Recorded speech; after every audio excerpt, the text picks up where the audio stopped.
তো দেখো, hello everyone, মায়ের জন্মদিনের দিন কি রান্না হয়েছিল, মাটন করেছিল।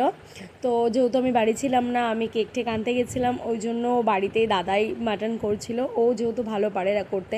তো দেখো, মা ফার্স্টে মাটনটা ভালো করে ধুয়ে নিয়ে এসে ওর মধ্যে লবণ, হলুদ আর টক দই আর সর্ষের তেল আর লেবু দিয়ে ভালো করে মাটনটাকে ম্যারিনেট করে রেখেছিল প্রায় আধ ঘন্টা থেকে 1 ঘন্টা মতন। যেহেতু আমি বাড়ি ছিলাম না, ওই জন্য আমি ভিডিও করতে পারিনি। মাকে বলেছিলাম তুমি ভিডিও করে রাখবে, তাই করে রেখেছে।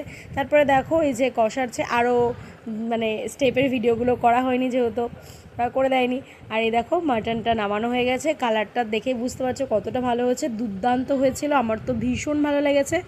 আর মাটনটা এত সুন্দর সফট হয়েছিল, আমি খেতে বসে আমি বলছি এত সুন্দর করেছিস। যেমন আলুগুলো ছিল তেমন মাটনটাও সফট হয়েছিল। আর নাল্লির পিসও আমার তো লাগবে। তারপরেই দেখো, রাতের বেলা বার্থডে সেলিব্রেশন হয়েছে।